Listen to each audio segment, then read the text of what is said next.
Hello everyone, আসসালামু আলাইকুম। স্বাগত জানাচ্ছি ইউনিক স্কুলে। আজকে আমরা আলোচনা করব ভার্সিটি অ্যাডমিশন ইংলিশ এই টপিকটা নিয়ে।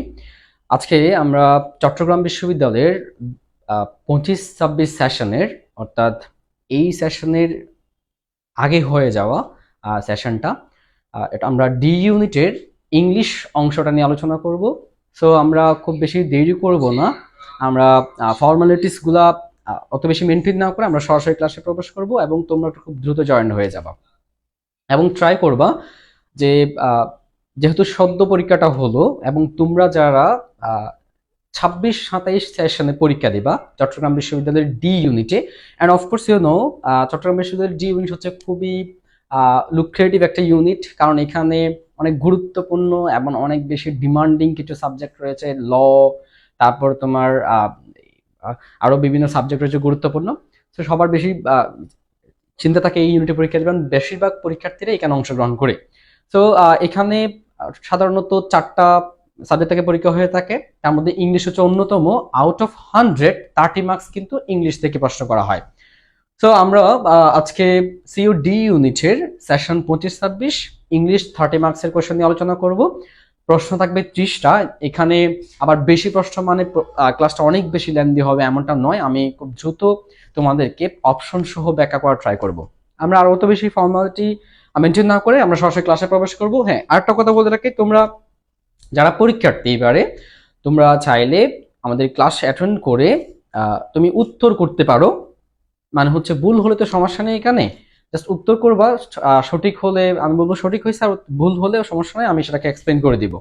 হোয়াটএভার, আমরা তাহলে শুরু করি। প্রথমে যে কোশ্চেনটা, বাই দ্য ওয়ে, আমরা কোশ্চেনে যাওয়ার আগে একটা জিনিস দেখে নিব, সেটা হচ্ছে চট্টগ্রাম বিশ্ববিদ্যালয়ের ডি ইউনিটে গেল বছর অর্থাৎ 25-26 সেশনে ইংলিশের কোন কোন টপিক থেকে কি পরিমাণ কোশ্চেন হয়েছিল, এটা আমরা দেখে নিব। এটা অনেক বেশি ইম্পর্টেন্ট, কজ এইবারে যারা পরীক্ষা দিবা তোমাদের এই স্লাইডটা যদি তোমরা একটা গ্ল্যান্স দেখে নাও, বুঝতে পারবা যে এই ইউনিটে সাধারণত কোন কোন সেগমেন্ট থেকে কোশ্চেন করা হয় এবং গ্রামারের কোন সেগমেন্ট, ভোকাবের কোন সেগমেন্ট থেকে কোশ্চেন করা হয়, তুমি বুঝতে পারবা। আমি একটু বলি এটাকে। প্রথমে যেটা দেখতে পাচ্ছি আমরা, সেটা হচ্ছে ভোকাবুলারি সেগমেন্ট থেকে ফ্রেজ অ্যান্ড ইডিয়ম থেকে প্রত্যেক বছর প্রশ্ন হবেই হবে। ফ্রেজ অ্যান্ড ইডিয়ম, যেটাকে আমরা বাংলায় বাগধারা বলি, এখান থেকে গত বছর 5টা কোশ্চেন হয়েছিল। 5টা মানে 5 নম্বর। হ্যাঁ, তাহলে এটা খুব বেশি গুরুত্বপূর্ণ। And second, one word substitution, যেটাকে বাংলায় আমরা এক কথায় প্রকাশ বলি। একটা ওয়ার্ডকে ইলাবোরেটলি দেওয়া থাকবে বা কোন একটা সেন্টেন্স ইলাবোরেটলি দেওয়া থাকবে, ওইটার একটা ওয়ান ওয়ার্ড সাবস্টিটিউশন, এক শব্দে সেটাকে কি বলা যেতে পারে, সেখান থেকে কোশ্চেন আসছিল 2টা। গ্রুপ ভার্ব থেকে প্রশ্ন হয়েছিল 2টা, আরো গুরুত্বপূর্ণ। এন্ড সিনোনিম অ্যান্টোনিম, এটা তো বলতে গেলে আমি 5 স্টার মার্ক দিতেই হবে। সিনোনিম অ্যান্টোনিম থেকে প্রত্যেক বছরই কোশ্চেন হবে তোমার, তুমি যেখানেই পরীক্ষা দাও না কেন এখান থেকে কোশ্চেন হবেই হবে। স্পেশালি চট্টগ্রাম বিশ্ববিদ্যালয়ের ডি ইউনিটে তোমার 6টা কোশ্চেন হয়েছিল গত বছর। এন্ড জেনারেল ভোকাবুলারি, অর্থাৎ মিনিং বেসড, জাস্ট একটা ওয়ার্ডের মিনিং আস্ক করা হয়। এখান থেকে কোশ্চেন হয়েছিল 2টা কোশ্চেন। তাহলে আমরা যদি সাব টোটাল করি, গ্র্যান্ড টোটাল করলে 5, 7, 9, 9, 6, 15, 15 আর 2 কত, 17টা কোশ্চেন হয়েছিল কোত্থেকে, ভোকাবুলারি থেকে। 17টা কোশ্চেন হয়েছিল। তুমি ইমাজিন করতে পারো, আউট অফ 30 নম্বরের মধ্যে তোমার 17 নম্বরের প্রশ্ন আসতেছে কোত্থেকে, ভোকাবুলারি থেকে। তার মানে চট্টগ্রাম বিশ্ববিদ্যালয়ের ডি ইউনিটে যারা পরীক্ষায় অংশগ্রহণ করতে যাচ্ছ, তোমাদের গ্রামার বা ইংলিশ পার্টের জন্য সব থেকে বেশি ফোকাস করতে হবে কোথায়, ভোকাবুলারি পার্টে। বাই দ্য ওয়ে, আমরা বেশিরভাগ স্টুডেন্ট মনে করি ভোকাবুলারি মানে সমার্থক শব্দ, বিপরীত শব্দ মুখস্থ করা, বাট এটা কি না, সঠিক না। ভোকাবুলারি অনেকগুলো সেগমেন্ট রয়েছে, যেমন তুমি এখানে কয়েকটা দেখতে পাচ্ছ, phrase idiom, one word substitution, group verb, appropriate preposition, synonym antonym, general vocabulary, অনেকগুলো সেগমেন্ট রয়েছে। প্রত্যেকটা সেগমেন্ট থেকে প্রশ্ন হয়ে থাকে, তো তোমাকে সেগমেন্ট ওয়াইজ কি করতে হবে, প্রিপারেশন নিতে হবে। এন্ড এখন আমরা দেখি গ্রামার পার্ট থেকে কোন কোন টপিক কোশ্চেন হয়েছিল। প্রথম হচ্ছে পিন পয়েন্ট এরর। এটা তো চট্টগ্রাম বিশ্ববিদ্যালয়ে তুমি পরীক্ষা দিবা, কিন্তু পিন পয়েন্ট এরর তুমি ফেস করবা না এমনটা হয় না। চট্টগ্রাম বিশ্ববিদ্যালয়ে তুমি যে ইউনিটে পরীক্ষা দিতে যাবা না কেন, অবশ্যই তোমাকে pin point error question solve করতে হবে। এন্ড এগুলো হচ্ছে একটু, আমরা ইউজুয়ালি যে কোশ্চেনগুলো সলভ করে আসি সেখান থেকে একটু স্পেশাল, কারণ আমরা ইউজুয়ালি একটা কোশ্চেন থেকে যেটা সঠিক সেটাকে অ্যান্সার হিসেবে নেই, বাট এই টাইপসের কোশ্চেনগুলোর ক্ষেত্রে যেটা ভুল সেটাকে আমাকে অ্যান্সার হিসেবে নিতে হয়। সো হোয়াট এভার, এখান থেকে প্রশ্ন হচ্ছে কয়টা, 6টা। তুমি চিন্তা করে দেখো কতটা গুরুত্বপূর্ণ pin point error, specially for CU D unit. And second, subject verb agreement. Subject verb agreement থেকে কোশ্চেন হয়েছিল 2টা। এটা তো অনেক বেশি গুরুত্বপূর্ণ একটা টপিক যে কোনো ইউনিভার্সিটির যে কোনো ইউনিটের জন্য। এন্ড ভয়েস থেকে কোশ্চেন হয়েছিল একটা, টু বি ট্র্যাডিশনাল একটা টপিক, তোমরা এইচএসসি তে পড়ে আসছো গুলা। ডিগ্রি থেকে প্রশ্ন হয়েছিল কয়টা, একটা। তারপর কানেক্টরস, অর্থাৎ এগুলো হচ্ছে কম্পারেটিভ, পজিটিভ এগুলো।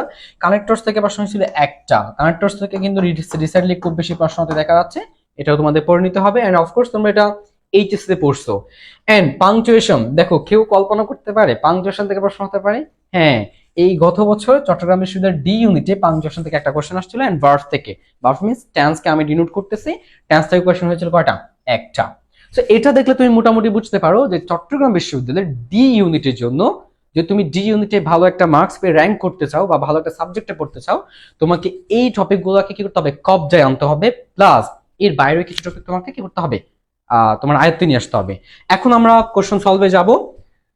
হ্যাঁ, question 1, we had better to review this chapter carefully because we will have some questions on each on our test tomorrow. এই কোশ্চেনটা হচ্ছে একটা পিন পয়েন্ট এরর কোশ্চেন, যেখানে আমি একটু আগেই বলে আসছি তোমাদের, ইউজুয়ালি আমরা একটা কোশ্চেন থেকে যে অংশটা সঠিক আর যে অপশনটা সঠিক তাকে অ্যান্সার হিসেবে নেই, কিন্তু তোমার পিন পয়েন্ট এররের ক্ষেত্রে আমাকে এই আন্ডারলাইন করা অংশগুলোর ক্ষেত্রে যেটা ভুল সেটাকে আমার অ্যান্সার হিসেবে নিতে হবে। তোমরা ট্রাই করতে পারো, আমি তোমাদের ওয়ালাইকুম আসসালাম যারা সালাম দিছো, তোমরা ট্রাই করতে পারো, ভুল হলে সমস্যা নেই, আমি তো অবশ্যই কি করবো, এক্সপ্লেইন করবো। ওকে, পিন পয়েন্ট এরর সলভ করার ক্ষেত্রে তোমাকে 2টা ধাপ ফলো করতে হবে। ফার্স্ট অফ অল, তোমাকে যে অংশগুলো এখানে আন্ডারলাইন করা আছে সেগুলো একবার এট এ গ্ল্যান্স দেখে নিতে হবে। এতে সুবিধা হবে কি জানো, তুমি এই যে অ্যান্সারগুলো তো আন্ডারলাইন করা অংশ থেকেই হবে, তো যখন তুমি দেখবা কোনো একটা আন্ডারলাইন করা অংশে খুব সিলি কিছু মিস্টেক থাকে, তো তুমি যেটা চোখ দেখা মাত্রই বুঝে যাবা, তখন তোমার আর বেশি টাইম কনজিউম হয় না। সো তুমি খুব ইজিলি অ্যান্সার পেয়ে যাচ্ছ। তাহলে আমরা এবার দেখে নিব, টু রিভিউ, তারপর কেয়ারফুলি, সাম, তারপর on it on our test. আমরা আপাতত বুঝতে পারতেছি না কোথায় ভুল রয়েছে, এবার আমরা পুরো সেন্টেন্সটা দেখবো। তোমরা একটু ট্রাই করতে পারো, ভুল হলে কোনো সমস্যা নেই। ওকে, হ্যাঁ আমরা দেখি তাহলে এখানে এই কোশ্চেনটা আমি তোমাদেরকে এক্সপ্লেইন করে দিচ্ছি। We had better to review this chapter. আচ্ছা আমি আগে বলি এখানে কোনগুলা সঠিক। ফার্স্ট অফ অল আমি বলবো এ নাম্বারটা পরে আসতেছি, বি নাম্বার, এটা সঠিক, এটা সঠিক, এটা ভুল নয়। কেন জানো, এই কেয়ারফুলি হচ্ছে একটা অ্যাডভার্ব, একটু মনোযোগ দিয়ে শুনতে হবে আমার কথাগুলা, খুব বেশি মনোযোগ দিয়ে শুনতে হবে, ইচ অ্যান্ড এভরি ওয়ার্ড, কারণ এখানে প্রত্যেকটা তো রুল কি রয়েছে, কানেক্টেড। সো প্রত্যেকটা কথা তোমরা মনোযোগ দিয়ে শুনবা। ওয়ালাইকুম আসসালাম যারা সালাম দিচ্ছ, স্যার সিইউসি এর জন্য ম্যাথ সাজেশন কোথায় পেতে পারি? সিইউসি এর জন্য ম্যাথ সাজেশন কোথায় পেতে পারি? আমাদের ইউনিক ই স্কুলের ইউটিউব চ্যানেলে গিয়ে তুমি problem solving skill or math যেটা বলতেছো, অসংখ্য ক্লাস পাবা, অনেকগুলো ক্লাস পাবা, ওখানে গিয়ে তুমি করে নিতে পারো। ওকে, আমরা আমাদের কোশ্চেনে ফিরে আসি। সো আমি বললাম বি নাম্বার সঠিক। কেন সঠিক? কারণ বি নাম্বার হচ্ছে একটা অ্যাডভার্ব, কেয়ারফুলি। আমরা জানি অ্যাডভার্ব সাধারণত একটা সেন্টেন্সের 4 জায়গায় বসতে পারে, 4 জায়গায়। একটা হচ্ছে সেন্টেন্সের একদম শুরুতে, সেন্টেন্সের একদম শেষে, মেইন ভার্বের আগে অথবা মেইন ভার্বের পরে।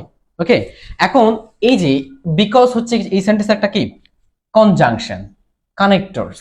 তো এটা দিয়ে একটা অংশ, এরপরে আরেকটা অংশ। এখন এই অংশের সবার শেষে বসছে কি, অ্যাডভার্ব, এবং এই অ্যাডভার্বটা এই ভার্বকে কি করতেছে, মডিফাই করতেছে। এই অ্যাডভার্বটা এই ভার্বকে মডিফাই করতেছে, রিভিউ করা, সতর্কতার সাথে রিভিউ করা। সো এটাতে কোনো ভুল নেই, আমি বি নাম্বার সঠিক বলতেছি। এন্ড আমি যাব নেক্সট ওয়ান।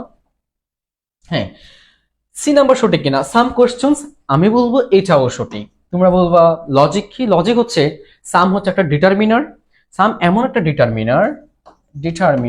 সাম এমন একটা ডিটারমিনার যেটা সাধারণত আনকাউন্টেবল নাউনের পূর্বে বসে। যদি কাউন্টেবল নাউনের পূর্বে বসে, ওই কাউন্টেবল নাউনটা সাধারণত প্লুরাল হয়ে যায়। আমি এবার এদিকে এভাবে লিখে দিচ্ছি, সাম plus uncountable noun, uncountable noun and some plus countable noun countable noun হলে সেটা কি হয়, প্লুরাল করতে হয়। ওকে, সামের ক্ষেত্রে যখন কাউন্টেবল নাউন বসে সেটা কি করতে হয়, প্লুরাল করতে হয়। তো সেদিক থেকে যদি আমরা চিন্তা করি, এই সামের পরে নাউনটা কিন্তু কোয়েশ্চনস, এটা প্লুরাল আছে, যার কারণে এখানে কি বসতে পারে, সাম বসতে পারে, এখানে কোনো ভুল নেই। And D number, on it on our test tomorrow, on it, এখানে প্রথম অনটা ঠিক রয়েছে, কারণ question on it, question on it এটা একটা অ্যাপ্রোপ্রিয়েট প্রেপোজিশন, এটা একটা কি appropriate preposition, appropriate preposition. On, question on it মানে হচ্ছে কোনো কিছুর উপর প্রশ্ন করা, question on this chapter, questions on this book, তাহলে এই একটা অ্যাপ্রোপ্রিয়েট প্রেপোজিশন। তাহলে এখানে অনটা ঠিক রয়েছে, কারণ on it, it on our test tomorrow, আমাদের পরীক্ষার উপর বা আমাদের পরীক্ষা নিয়ে। সো এটা এখানেও কোনো ভুল নেই। সো আলটিমেট অ্যান্সার কোনটা হবে, তোমরা নিজেরা বুঝতে পারতেছো অ্যান্সার কোনটা হবে, যেহেতু বি নাম্বারও সঠিক, সি নাম্বারও সঠিক, ডি নাম্বারও সঠিক, অ্যান্সার কোনটা হবে, অবশ্যই আমার অ্যান্সার হবে এ নাম্বারটা, এটা হবে আমার অ্যান্সার। এটা ভুল কেন ভুল, এখানে যেটাই ভুল সেটাই অ্যান্সার, কিন্তু কেন ভুল, টু রিভিউ। এখানে গুরুত্বপূর্ণ ক্লু হচ্ছে হ্যাড বেটার, এটা একটা সেমি মরাল ভার্ব, সেমি মরাল ভার্ব। আমরা জানি মরাল ভার্ব হোক সেমি মরাল ভার্ব হোক, মরাল ভার্বের পর সব সময় ভার্ব বেস ফর্ম বসে, এখানে না ইনফিনিটিভ, না আইএনজি, না এস বাই ইএস, না ইডি, কোনো কিছু যুক্ত করা যাবে না। সো সেমি মরাল বা মরাল ভার্বের পর ভার্ব বেস ফর্ম বসে, এখানে বসছে কি দেখো তো, টু রিভিউ। তো টু রিভিউ একটা ইনফিনিটিভ হয়ে গেছে, যার কারণে এই টুটা হবে না, এখানে হবে শুধুমাত্র রিভিউ। সো অ্যান্সার হবে এ নাম্বারটা, টু রিভিউ। আশা করি তোমরা বুঝতে পারছো। আমি অ্যাটাকমেন্ট থাকবা বলি এখানে সমস্যা কেন, ভুল কোথায়, এ নাম্বার ভুল, ভুল কেন, হ্যাড বেটার একটা সেমি মরাল ভার্ব, সেমি মরাল হোক মরাল হোক, আমরা জানি মরাল ভার্বের পর ভার্ব বেস ফর্ম বসে, এখানে ইনফিনিটিভ করা যাবে না। সো আমার অ্যান্সার হচ্ছে এ নাম্বারটা। আমরা অ্যান্সার হচ্ছে কোনটা, এ, টু রিভিউ হবে না, এটা শুধুমাত্র কি হবে, টু রিভিউ হবে না, শুধুমাত্র রিভিউ হবে, কারণ মরাল ভার্বের পর verb base form. And next question 2, no one would have attended the lecture if you told the truth about the guest speaker. দেখো কোশ্চেনটা তোমাদের দেখতে মনে হতে পারে, ওয়ালাইকুম আসসালাম, সবাই মনোযোগ দিয়ে করো। হ্যাঁ জান্নাতুন নাইমা, হ্যাঁ তুমি আমাদের ইউনিক স্কুলের পেজে এসএমএস দিলে ডিটেইলস জানতে পারবা, এটা নিউ এডিশন বের হয়েছে অ্যাজ ফার আই নো। আচ্ছা, তারপরও ইন ডিটেইলস জানার জন্য তুমি পেজে এসএমএস দিও। ওকে, হোয়াটএভার, আমরা আমাদের কোশ্চেন আসি। No one would have attended the lecture if you told the truth about the guest speaker. এখানে কোন জায়গায় ভুল রয়েছে, আমরা একটু দেখি। No one would have attended, আচ্ছা ফার্স্ট অফ অল আমি বলবো এখানে যে এটা সঠিক, কারণ কেন জানো, হ্যাভ হচ্ছে, হ্যাভ হ্যাজ হ্যাড এর পরে বারবার বি3 বসে, হ্যাভ হ্যাজ হ্যাড এর পরে বারবার কি বসে, বি3 বসে, তাই এটা অ্যাটেন্ডেড ঠিক আছে। এরপর হচ্ছে লেকচার ইফ ইউ টোল্ড, এখানে বি নাম্বারটা আমি একটু পরে আসতেছি। সি নাম্বার দেখো the truth about, the truth about, এখানে এ বি সি, এখানে অ্যাবাউটে, আচ্ছা হোয়াট এভার যেগুলোতে রয়েছে সবগুলো আমরা চেক করে দেখবো। টুলড, এটাতে আমরা একটু পরে আসতেছি, এটা একটু পরে আসি। The truth about, the truth এটা ঠিক রয়েছে, কারণ হচ্ছে দা হচ্ছে একটা ডিটারমিনার, এটার কথা মনে রাখবা, একটা স্ট্রাকচার মনে রাখো, ডিটারমিনার প্লাস ডিটারমিনার পর যখন একটা ওয়ার্ড থাকে এবং ডিটারমিনারের পর যখন দুইটা ওয়ার্ড থাকে এন্ড ডিটারমিনারের পর যখন তিনটা ওয়ার্ড থাকে, এক একটা স্ট্রাকচার ফলো করতে হয়। ডিটারমিনার পর যখন একটা ওয়ার্ড থাকে তখন সেটা নাউন হবে, ডিটারমিনার পর দুইটা ওয়ার্ড থাকে তখন সেটা কি হবে, অ্যাডজেক্টিভ প্লাস নাউন হবে। ডিটারমিনার পর যখন তিনটা ওয়ার্ড থাকে তখন সেটা কি হয়, adverb plus adjective plus noun. Determiner কি, সাধারণত আমরা আর্টিকেল গুলাকে মনে রাখবো, এর বাইরে অনেক ডিটারমিনার রয়েছে, আবার আমরা আপাতত মনে রাখবো কোনগুলা, আর্টিকেল গুলা। এখন দি হচ্ছে একটা ডিটারমিনার, ডিটারমিনার পরে একটা ওয়ার্ড, সেটা কি হয়েছে, নাউন হয়েছে। প্রশ্ন হচ্ছে একটা ওয়ার্ড কেন, বাকিগুলো কি ওয়ার্ড নয়, ওয়ার্ড হ্যাঁ, বাট এখানে কাউন্ট করা যাবে না, কারণ এই যে একটা ওয়ার্ড, দুইটা ওয়ার্ড, তিনটা ওয়ার্ড বলতেছি, ইংরেজিতে তুমি কোনো একটা সেন্টেন্স যখন ওয়ার্ড কাউন্ট করবা 4 জায়গায় থামতে হয়। ওয়ার্ড কাউন্টিং এর ক্ষেত্রে কয় জায়গায় থামতে হবে, 4 জায়গায়, preposition, conjunction, comma, verb. I repeat, একটা সেন্টেন্সে ওয়ার্ড কাউন্টিং এর ক্ষেত্রে, শব্দ গণনার ক্ষেত্রে 4 জায়গায় থামতে হয়, preposition, conjunction, comma and verb. So এখানে প্রেপোজিশন চলে আসে, থেমে যাইতে হবে, দিয়ে পর ডিটারমিনার পর একটা ওয়ার্ড, তাই নাউন। সো সিতেও কোনো ভুল নাই। এন্ড অ্যাবাউট দ্য গেস্ট, এখানে অ্যাবাউট সম্পর্কে বোঝাচ্ছে, প্রেপোজিশন ব্যবহৃত হয়েছে, এখানে কোনো ভুল পাচ্ছি না আমরা। The guest speaker, the guest speaker, D তে কোনো ভুল আছে না, নেই। ডিটারমিনার পরে দুইটা ওয়ার্ড, ডিটারমিনার পরে কয়টা ওয়ার্ড? দুইটা ওয়ার্ড, 1 2। তো ডিটারমিনার পর দুইটা ওয়ার্ড কি হয়? Adjective plus noun, adjective plus noun. এখানে গেস্ট এটা নাউন হলেও এটা এখানে অ্যাডজেক্টিভ হিসেবে কাজ করতেছে, কারণ দুইটা নাউন যখন পাশাপাশি বসে আগের নাউনটা অ্যাডজেক্টিভের মতো কাজ করে, এটাকে বলা হয় নাউন অ্যাডজেক্টিভ। এইচএসসি তে তোমরা মডিফায়ার্সে পড়ে আসছো, হোয়াটএভার। সো এখানে অ্যান্সার কি হবে? তাহলে ডি তেও কোনো ভুল নেই, সি তেও কোনো ভুল নেই, এ তেও কোনো ভুল নেই। ভুল কোথায়? বি নাম্বারে। কোথায় ভুল জানো? তোমরা অনেকে অবাক হবা এখন কোথায় কোন জায়গায় ভুল সেটা বুঝতে পারলে। এই ভুলটা হচ্ছে একটা কন্ডিশনাল সেন্টেন্সের ভুল। কিসের ভুল? কন্ডিশনাল সেন্টেন্স, কন্ডিশনাল সেন্টেন্সের একটা ভুল। আমরা জানি থার্ড কন্ডিশনালের ক্ষেত্রে থার্ড কন্ডিশনাল কি হয়? ইফ যুক্ত sentence plus had plus V3। If যুক্ত সেন্টেন্সে হ্যাড প্লাস V3 থাকলে এরপর ডান পাশে কি হয়? ডান পাশে হবে সাবজেক্টের পরে কোড, ওড, মাইট, এরপর হ্যাভ প্লাস V3, এরকম না? হ্যাঁ অবশ্যই। থার্ড কন্ডিশন হচ্ছে ইফ যুক্ত সেন্টেন্সে কমার আগে হ্যাড প্লাস V3 থাকলে, কমার আগে হ্যাড প্লাস V3 থাকলে থার্ড কন্ডিশন হয়, এবং ডান পাশে গিয়ে কি হয়? কুড, উড, মাইট থেকে যে কোনো একটা আসবে, তারপর হ্যাভ, তারপর আসবে V3, রাইট? ইয়েস। এখন এটা একটা থার্ড কন্ডিশনাল কোশ্চেন ছিল। দেখো তো আমি একটু মুছে ফেলি যদিও সবগুলাকে, বোঝার শুরুতে একটু মুছে ফেলি, বাকিগুলো কেন সঠিক আমি তো বললাম তোমাদেরকে। এখন বি নাম্বার বলতেছি ভুল। বি নাম্বার কেন ভুল? কারণ এইখানে দেখো তো ইফ যুক্ত সেন্টেন্স, এখানে যদিও বা আমরা এভাবে শিখে আসি, এটা টুল টু করে দিছে, এই অংশটাকে পরে নিয়ে গেছে। আগে সাবজেক্ট প্লাস দেখো তো, no one subject, could would might থেকে উড আসছে, এরপর হ্যাভ আসছে, এরপর V3 আসছে। তো subject plus could would might plus have plus V3 and extension রয়েছে এখানে। এখন এটা কোন কন্ডিশনের symbol? Third condition. So third কন্ডিশনে অপর পাশে কি হয়? ইফ এর পরে কি লাগে? সাবজেক্ট, ইফ এর পরে subject plus had plus V3 লাগে, কিন্তু এখানে হচ্ছে শুধুমাত্র V3। সো এখানে কি হবে? হ্যাড প্লাস V3 হবে, হ্যাড প্লাস V3, অর্থাৎ কি লাগবে? হ্যাড টোল্ড করা লাগবে, হ্যাড টোল্ড। এটা কি হবে? Had told. তোমরা এগুলো এইচএসসি তে পড়ে আসছো, এটা নতুন কোনো সাব টপিক না। এই কোশ্চেনটা হচ্ছে একটা কন্ডিশনাল থেকে আসছে, তোমরা এইচএসসি তে তো কন্ডিশনাল সেন্টেন্স পড়ে আসছো অলরেডি। সো এখানে কি হবে? Had told. এটা হ্যাড টুলড হওয়ার কথা ছিল, শুধুমাত্র টুলড হয়েছে, দ্যাটস এটা কি ভুল। এই বি নাম্বারটা হবে অ্যান্সার। সো অ্যান্সার কোনটা হবে এখানে? বি নাম্বারটা। এটা কি হবে? হ্যাড টুলড হবে। আমরা দেখি আমাদের অ্যান্সার কত নাম্বারটা? B number. আমরা পরে কোশ্চেন যাব। কোশ্চেন নাম্বার 3 দেখো, dash the little boy's mother bought him a 5 speed racing bicycle for his birthday. The little boy's mother bought, আমি প্রথম বলবো এতে কোনো ভুল নেই, কারণ হচ্ছে দি একটা ডিটারমিনার, ডিটারমিনার পরে কয়টা ওয়ার্ড দেখো তো? দ্য লিটল, লিটল, এটা একটা, এটা একটা, এটা একটা, এটা দুইটা, এরপর হচ্ছে একটা প্রোনাউন চলে আসে, সরি না, এখানে দুইটা না, আমি একটা মিস্টেক করছি, এখানে হবে তিনটা, 1 2 3টা, কারণ ভার্ব চলে আসছে না, এখানে থেমে যাব। সো ডিটারমিনার পর তিনটা ওয়ার্ড, লিটল বয়েস মাদার, সে কি হয়েছে? ডিটারমিনার প্লাস ডিটারমিনার পর তিনটা word, adverb plus adjective plus noun হয় না, কিন্তু না, এখানে অ্যাডজেক্টিভ প্লাস নাউন হচ্ছে। লিটল বয়েস, এটাও অ্যাডজেক্টিভ, এটাও অ্যাডজেক্টিভ, এটা নাউন। সো এখানে কোনো ভুল নাই, এ নাম্বারে কোনো ভুল নেই। এবার বি নাম্বার, বট হিম আচ্ছা, মাদার বট হিম, বট হচ্ছে একটা ভার্ব, মেইন ভার্ব। আমরা জানি ভার্বের পরে প্রোনাউনের অবজেক্টিভ ফর্ম বসে, ভার্বের পরে প্রোনাউনে কি বসে? অবজেক্টিভ ফর্ম বসে, দ্যাটস ওয়াই এখানে কোনো ভুল নেই।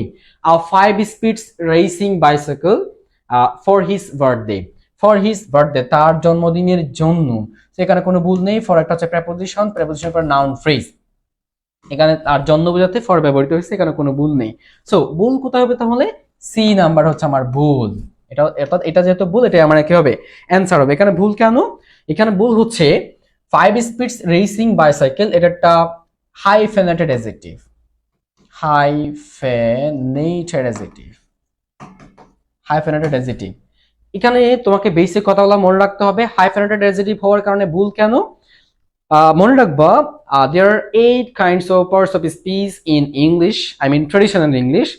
8 প্রকার পার্টস অফ স্পিচ রয়েছে, noun, pronoun, verb, adverb, adjective, preposition, conjunction, interjection, 8টা ট্রেডিশনালি। এখন এই 8টা পার্টস অফ স্পিচের মধ্যে মনে রাখবা কেবলমাত্র 3টা পার্টস অফ স্পিচকে সিঙ্গুলার এন্ড প্লুরাল করা যায়, বাকি পার্টস অফ স্পিচ গুলোকে সিঙ্গুলার প্লুরাল করা যায় না। কোন 3টা? নাউন সিঙ্গুলার প্লুরাল হতে পারে, নাউন। এরপর হচ্ছে কি প্রোনাউন সিঙ্গুলার প্লুরাল হতে পারে, and verb, noun, pronoun, verb. এই 3টা পার্টস অফ স্পিচ ছাড়া বাকি কোনো পার্টস অফ স্পিচের সিঙ্গুলার প্লুরাল করা যায় না। সো এখন দেখো আমরা এখানে যে দেখতেছি এটা একটা হাইফেনেটেড অ্যাডজেক্টিভ বলছি না, ইয়েস। সো হাইফেনেটেড অ্যাডজেক্টিভের ক্ষেত্রে কি হয় না কখনো তোমার সরি কি হয় না প্লুরাল করা যায় না, কিন্তু এখানে 5 স্পিডস রেসিং বাইসাইকেল একটা hyphenated adjective, 5 speeds racing bicycle, এই যে স্পিডসটা এটা এখানে কি না নাউন না, এটা এখানে অ্যাডজেক্টিভ, হাইফেনেটেড অ্যাডজেক্টিভ, সেখানে কি হবে স্পিড হবে, স্পিডস হবে না। সো আমার आंसर কোনটা হবে সি নাম্বারটা, অর্থাৎ 10 10-year-old boy 10 ও শিট আমি বারবার কেন বলতেছি, হ্যাঁ এরকম যদি আমি লিখি 10 years old boy, এখানে ভুল কোথায়, এখানে 10 years বলা যাবে না কারণ এটা হাইফেনেটেড অ্যাডজেক্টিভ। হ্যাঁ এই হাইফেনেটেড অ্যাডজেক্টিভের ক্ষেত্রে কি হয় না প্লুরাল করা যায় না, কোন অ্যাডজেক্টিভ প্লুরাল করা যাবে, কারণ তুমি কখনো বিউটিফুলকে বিউটিফুলস বলছো, নাইসকে নাইসেস বলছো না, বলা যায় না, কারণ অ্যাডজেক্টিভকে কি করা যায় না প্লুরাল করা যায় না। সো এখানেও সেম, এই স্পিডটা একটা অ্যাডজেক্টিভের মতো কাজ করতেছে, দ্যাটস ওয়াই এটা কি হবে প্লুরাল করা যাবে না, 5 স্পিড রেসিং কার বলতে হবে, বাইসাইকেল বলতে হবে, দ্যাটস ওয়াই আমাদের ভুল হচ্ছে কোথায় সি নাম্বারে। আমরা आंसर হচ্ছে 5 স্পিডস, এটা অর্থাৎ 5 স্পিড হবে, স্পিডস হবে না, অর্থাৎ এখানে এসটা দেওয়া যাবে না। আমরা পরের কোশ্চেন যাব, কোশ্চেন 4 দেখো, fill in the blanks using one form of the given alternatives. 4 থেকে 20 নাম্বার একই টাইপসের question. Is there room for me in the car, here the underlined word means, এখানে বলতেছে এর আন্ডারলাইন করা ওয়ার্ডের মিনিংটা কি, is there room for me in the car, is there room কোনো রুম কি আছে, ফর মি আমার জন্য, ইন দ্য কার গাড়িতে, গাড়িতে আমার জন্য কোনো রুম রয়েছে। আচ্ছা রুম বলতে আমরা ইউজুয়ালি কি বুঝে থাকি, একটা 4 দেওয়ালের একটা ঘর যেখানে কি মানুষজন থাকে, এটাকে আমরা রুম বলি না, আমাদের বাসা বাড়িতে আমরা বলি এটা একটা room, 2 room, 3 room, bedroom, reading room, drawing room, আমরা অনেকগুলো রুম বলি। এখন রুম বলতে আমরা সাধারণত বুঝি 4 দেওয়ালের একটা কি আমরা, এরকম না, কিন্তু রুম একটা ডিফারেন্ট একটা অর্থ ব্যবহৃত হতে পারে। সেটা কি, এটা খালি জায়গা অর্থে ব্যবহৃত হতে পারে। কি অর্থে, খালি জায়গা, একটু খেয়াল করো, যেমন এখানে খালি জায়গা অর্থে ব্যবহৃত হয়েছে, কারণ কেউ কি বলবে এই গাড়ির মধ্যে আমার জন্য একটা রুম রয়েছে, গাড়ির মধ্যে রুমের থাকার তো কোনো প্রশ্নই আসে না, ইউজুয়ালি আমরা যেই সেন্স থেকে রুমকে ইউজ করি, কিন্তু রুমের আর্ট অর্থ কি খালি জায়গা। ও জিজ্ঞেস করতে চাচ্ছে ইজ দেয়ার রুম, খালি জায়গা কি রয়েছে ফর মি আমার জন্য, ইন দ্য কার গাড়িতে। তো এখানে রুম মানে হাউস বুঝাবে না, এখানে পার্ট অফ হাউস একটা ঘরের অংশও বুঝাবে না, বিগ স্পেস বড় জায়গাও বুঝাবে না। অ্যান্সার কোনটা হবে আনঅকুপাইড স্পেস। আনঅকুপাইড মানে কি অদখলকৃত, অদখলকৃত, অদখলকৃত, আনঅকুপাইড মানে কি অদখলকৃত। ওকে, সো আমার অ্যান্সার কোনটা হবে আনঅকুপাইড স্পেস, অদখলকৃত জায়গা। অ্যান্সার কোনটা হবে এটা, এটা একটা জাস্ট মানে মিনিং বেসড একটা কোশ্চেন ছিল। আমরা পরবর্তী কোশ্চেন যাই, কোশ্চেন 5, ইন ক্যামেরা মিন্স, এখানে সবগুলো হচ্ছে vocab question. In camera means, in camera মানে কি বোঝায়, কি বুঝো তোমরা, এটা একটা ফ্রেজ এন্ড ইডিয়ম থেকে আসছে। ইন ক্যামেরা বলতে আমরা সাধারণত বলে থাকি ক্যামেরার মধ্যে, মানে ক্যামেরা ধরতেছে ক্যামেরার মধ্যে আছে ইন ক্যামেরা, নো, এটা হচ্ছে phrasal meaning different. In camera মানে পাবলিকলি সরাসরি না, এটা কি ডিজিটালি অর্থাৎ সাংখ্যিকভাবে তাও না, ভিজুয়ালি অর্থাৎ দৃশ্যমানভাবে তাও না, এটা হচ্ছে প্রাইভেটলি গোপনে, গোপনে। তাহলে ইন ক্যামেরা এর মানেও হচ্ছে গোপনে, আর প্রাইভেটলি মানেও কি গোপনে। সো আমার অ্যান্সার কোনটা হবে প্রাইভেটলি, মুখস্থ রাখতে হবে, এখানে মুখস্থ রাখা ছাড়া কোনো উপায় নেই। ইন ক্যামেরা মানে কি বললাম প্রাইভেটলি, এটা একটা ইডিয়ম। সো আমার অ্যান্সার হবে প্রাইভেটলি। নেক্সট ওয়ান, ও তোমাদের জন্য একটা অ্যানাউন্সমেন্ট রয়েছে। তোমরা অবশ্যই জানো আমরা চট্টগ্রাম বিশ্ববিদ্যালয়ের সি ইউনিটের পাশাপাশি আরো একটা খুব গুরুত্বপূর্ণ এবং আমাদের বেশ কিছু স্টুডেন্ট চট্টগ্রাম বিশ্ববিদ্যালয়ের অনেক গুরুত্বপূর্ণ ডি ইউনিটের মাধ্যমে সাবজেক্ট রয়েছে, বিশেষ করে লতে আমাদের অনেকগুলো স্টুডেন্ট রয়েছে গত বছরও এর আগের বছরও। সো আমরা চট্টগ্রাম বিশ্ববিদ্যালয়ের B+D ইউনিটের একটা আমাদের কোর্স রান হচ্ছে, অলরেডি ভর্তি চলমান রয়েছে, এবং সেখানে আমি তোমাদের ইংলিশ ইনস্ট্রাক্টর হিসেবে আছি। এখন এই কোর্স সম্পর্কে একটু যদি বলতে চাই, কারণ লাইভ ক্লাস হবে 95টা অনলি চট্টগ্রাম বিশ্ববিদ্যালয়ের B+D ইউনিট, তারপর ওয়েব ক্লাস হবে 90টা, এক্সাম হবে 45টা। অফকোর্স এক্সামগুলো তোমার ওয়েবসাইটে দিতে পারবা, অ্যান্ড প্রিন্টেড বুক থাকবে 3টা, তার মধ্যে একটা কোশ্চেন ব্যাংক থাকবে, ওকে, অ্যান্ড অ্যানালিটিক্যালের একটা বই থাকবে, আর ইকোনমিক্স এবং যারা ইকোনমিক্স যাবা তাদের জন্য আলাদা একটা বই থাকবে। সো এটা হচ্ছে এই কোর্সটার ফি হচ্ছে তোমার 2500 টাকা, কিন্তু যারা 20 অগাস্টের মধ্যে ভর্তি হবে তারা 1500 টাকায় পেয়ে যাবা, অর্থাৎ 1000 টাকা ডিসকাউন্টে। এন্ড এটার ক্লাস শুরু হবে 21শে আগস্ট। সো খুব তাড়াতাড়ি তোমরা ভর্তি হয়ে যাবে এবং তোমাদের অ্যাডমিশন প্রসেস শুরু করে দাও। এন্ড আরো বিস্তারিত জানতে তুমি এই নাম্বারে যোগাযোগ করতে পারো, হোয়াটসঅ্যাপে 01854346832, এই নাম্বারে তোমরা যোগাযোগ করতে পারো। আমরা আমাদের পরের কোশ্চেন যাব, কোশ্চেন 6 দেখো। There were two small rooms in the beach house dash served as kitchen. আচ্ছা, ওই যে বিচ হাউসের মধ্যে দুইটা রুম রয়েছে, দেয়ার আর টু, দুইটা স্মল রুমস, দুইটা ছোট রুম রয়েছে in the beach house, beach হাউসের দুইটা ছোট রুম রয়েছে, ড্যাশ সার্ভড অ্যাজ কিচেন। আচ্ছা, দ্য স্মলেস্ট অফ উইচ, এখানে ফার্স্ট অফ অল দেখো, আচ্ছা আমরা এখানে ডিগ্রি থেকে কোশ্চেনটা করা হয়েছে, কোথেকে, কোন টপিক থেকে, ডিগ্রি থেকে করা হয়েছে, ডিগ্রি। আমরা জানি স্বাভাবিকের ক্ষেত্রে আমরা যদি দুজনের মধ্যে তুলনা, দুজনের মধ্যে তুলনা, তখন কি হয়, দুজনের মধ্যে তুলনা, তুলনা ক্ষেত্রে কি হয়, কম্পারেটিভ ডিগ্রি। এন্ড 2+ মানে দুইয়ের অধিক, 2+ মানে কি দুইয়ের অধিক জনের মধ্যে তুলনা, জনের মধ্যে তুলনা করতে কি হয়, সুপারলেটিভ ডিগ্রি ব্যবহৃত হয়। এটা তো সবাই জানে, এগুলো তো আমাদের একদম এসএসসি বেচের নলেজ। তো দুজনের মধ্যে তুলনা করতে কম্পারেটিভ ডিগ্রি, এন্ড দুইয়ের অধিক জন, 3, 4, 5 আরো বেশি, সবার ক্ষেত্রে তুলনা করতে কি হয়, সুপারলেটিভ ডিগ্রি হয়। এখন দেখো দেয়ার আর টু স্মল রুমস, দুটো ছোট রুম রয়েছে, এখন দুটো রুমের মধ্যে তুলনা, তার মানে নিশ্চয়ই কম্পারেটিভ ডিগ্রি হবে। কিন্তু এই যে অপশন দেখো তো স্মলেস্ট, এটা তো সুপারলেটিভ, এটা বাদ যাবে, স্মলেস্ট সুপারলেটিভ বাদ যাবে। দেখো কত দ্রুত বাদ দিচ্ছি, দুইটা রুমের মধ্যে তুলনা করা হচ্ছে, সো কম্পারেটিভ হবে, সুপারলেটিভ হয় দুইয়ের অধিক তুলনা বোঝাতে, এখানে সুপারলেটিভ কি নয়, মানানসই নয়, সেই দুটো বাদ যাবে। এখন আমার কাছে অপশন আছে দুইটা, the smaller of them, the smaller of which. তো এখানেও রয়েছে কম্পারেটিভ, এখানেও কম্পারেটিভ, পার্থক্য কোথায়, এখানে একটাতে রয়েছে অফ দেম আর একটাতে রয়েছে অফ উইচ। এটা মেজরিটি স্টুডেন্ট কি করছিল জানো, এটা দিয়ে চলে আসছিল, but unfortunately this is not the correct answer, এটা ভুল। অ্যান্সার কোনটা, ডি নাম্বারটা। আমি বললেই হলো, what is the logic, logic হচ্ছে দেখো এই সেন্টেন্স একটা, এই সেন্টেন্সে দুইটা ফাইনাইট ভার্ব রয়েছে। আই রিপিট, এই সেন্টেন্সে দুইটা ফাইনাইট ভার্ব রয়েছে। তোমরা অবশ্যই জানো একটা সেন্টেন্সে একটাই ফাইনাইট ভার্ব থাকে। আই রিপিট, একটা সেন্টেন্সে একটাই ফাইনাইট ভার্ব থাকে। যদি দুইটা ফাইনাইট ভার্ব থাকে সেখানে দুইটা ক্লজ থাকবে, বা আমি আরো একটু ডিটেইলসে বলি, একটা ক্লজে একটা ফাইনাইট ভার্ব, দুইটা ক্লজ দুইটা ফাইনাইট ভার্ব, তিনটা ক্লজ তিনটা ফাইনাইট ভার্ব, যতটা ক্লজ ততটা ফাইনাইট ভার্ব থাকবে। এখন এই সেন্টেন্সে দুইটা ফাইনাইট ভার্ব রয়েছে, একটা হচ্ছে ওয়ার, এটা একটা ফাইনাইট ভার্ব, এন্ড এই অংশে গিয়ে সার্ভড, এটাও একটা কি ফাইনাইট ভার্ব, ফাইনাইট ভার্ব, এটাও একটা ফাইনাইট ভার্ব। সো এই সেন্টেন্সে যেহেতু দুইটা ফাইনাইট ভার্ব রয়েছে, তার মানে এখানে দুইটা ক্লজ রয়েছে। সো দুইটা ক্লজকে যুক্ত করার জন্য অবশ্যই কনজাংশন বা কানেক্টরস লাগে। আমি আবার বলতেছি, যেহেতু এই সেন্টেন্সে দুইটা ক্লজ রয়েছে, প্রথমত এটা কম্পারেটিভ ডিগ্রি হবে, আমরা এই জন্য এই দুইটা বাদ দিচ্ছি। এখন আমাদের কাছে আছে দুইটা অপশন, তার মধ্যে দুইটাই কম্পারেটিভ, তবে একটাতে রয়েছে প্রোনাউন, আরটাতে রয়েছে কি অফ উইচ, এটা একটা কানেক্টর বা কনজাংশন, রিলেটিভ প্রোনাউন বলতে পারি আমরা সেটাকে। সো এখন কোনটাকে নিব, যেহেতু এই সেন্টেন্সে দুইটা ক্লজ, দুইটা ক্লজ কেন, দুইটা ফাইনাইট ভার্ব, একটা ওয়ার ফাইনাইট ভার্ব, একটা সার্ড ফাইনাইট ভার্ব, সেহেতু এখানে একটা কনজাংশন বা কানেক্টরস লাগবেই। দ্যাটস ওয়াই আমরা সিকে নিতে পারি না, আমরা কোনটা হবে, ডি নাম্বারটা, কজ ডি নাম্বারে একটা কানেক্টরস রয়েছে, উইচ। আশা করি তোমরা বুঝতে পারছো, অ্যান্সার কোনটা হবে, ডি নাম্বারটা। তো সাম আপ করলে কম্পারেটিভ ডিগ্রি, তাই এই দুইটা হবে না, স্মলার হবে, এটাও হবে, এটাও হতে পারে। যেহেতু এই সেন্টেন্সে দুইটা ফাইনাইট ভার্ব রয়েছে, একটা হচ্ছে ওয়ার, একটা সার্ভ, তাই এই অফ উইচ যুক্ত, রিলেটিভ প্রোনাউন যুক্ত বা কনজাংশন যুক্ত অপশনটা আমাকে নিতে হবে অ্যান্সার হিসাবে। আমরা পরের কোশ্চেন যাব, কোশ্চেন 7।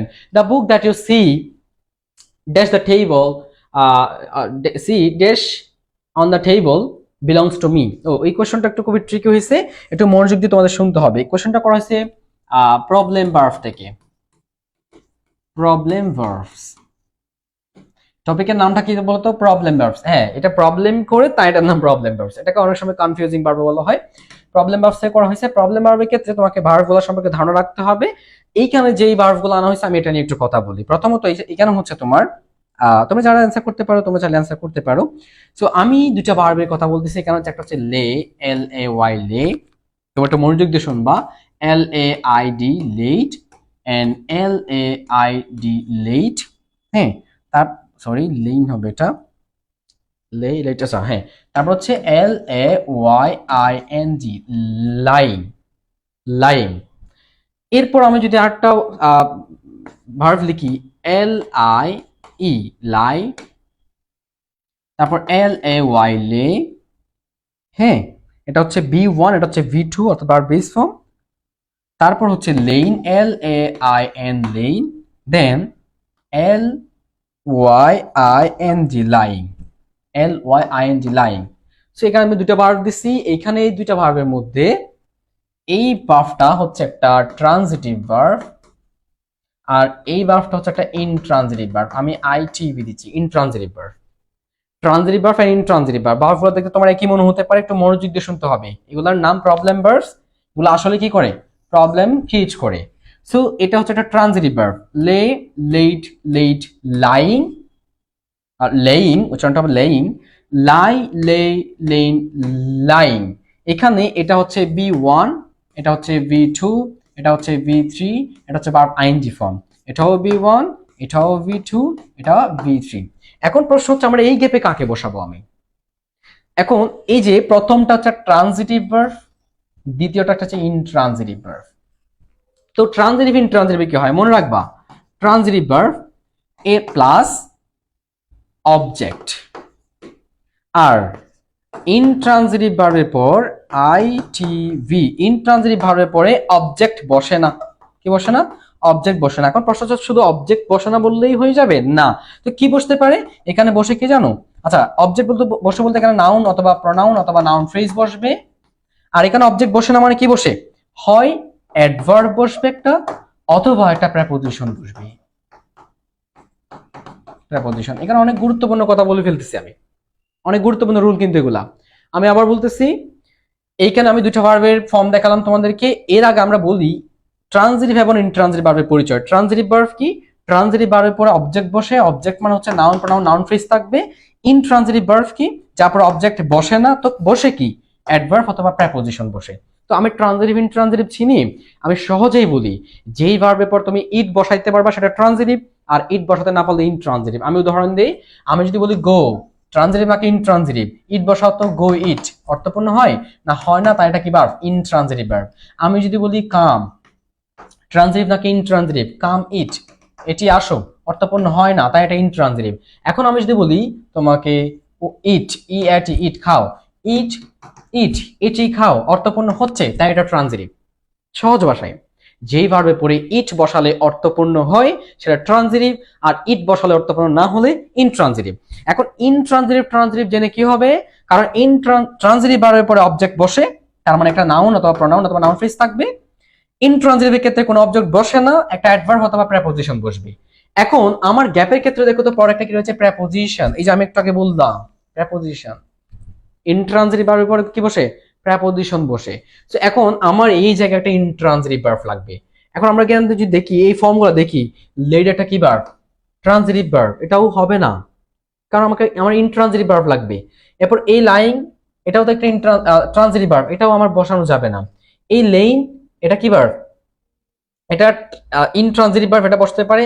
আর LYING, লাইং, এটাও বসতে পারে, এটাও ইনট্রানজিটিভ, এটাও কি ইনট্রানজিটিভ। এই দুইটা থেকে যে কোনটা হতে পারে। এখন প্রশ্ন হচ্ছে এই দুটো কাকে নিব? কারণ দুইটাই তো ইনট্রানজিটিভ ভার্ব, এই দুইটাই এখানে বসার যোগ্য, কারণ দুইটাই ইনট্রানজিটিভ ভার্ব। এখন এখান থেকে আমি কাকে নিব? এর আগে দেখো তো সি, এই সি এটাকে বলা হয় পারফেকশন ভার্ব। এগুলোকে কি বলে?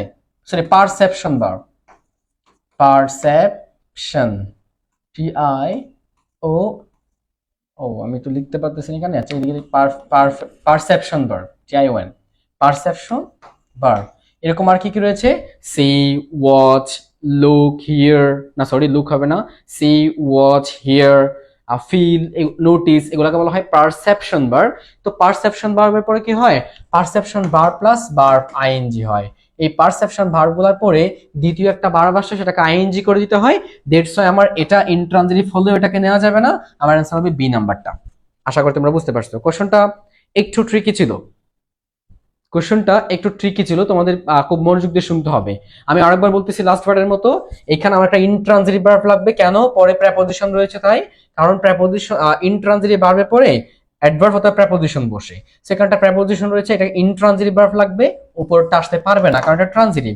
এখান থেকে যে কোনটা আসবে, এখন এখান থেকে যে কোনটা যে আসবে, এখানে তো দুইটাই রয়েছে সেম, লাইং রয়েছে, এটা রয়েছে। এখন তখন দেখতে হবে কোন ফর্মটা বসাবো, একটা V3 একটা বা আইএনজি। এখানে সি হচ্ছে এমন একটা ভার্ব যার নাম হচ্ছে পারসেপশন ভার্ব। এটা এমন কিছু ভার্ব এগুলো যার পর বারবার আইএনজি করতে হয়। এরকম আরো কি কি রয়েছে, see, hear, watch, notice, feel, এগুলো হচ্ছে পারসেপশন ভার্ব, যার পর আরো একটা ভার্ব আসলে আইএনজি করে দিতে হয়। সেখানে অ্যান্সার হবে কোনটা, লাইং। ইয়েস। আমরা পরবর্তী কোশ্চেন যাব, question 8। The hybrid cars have dash the features of a luxury car but also the efficiency of using less fuel than the normal cars.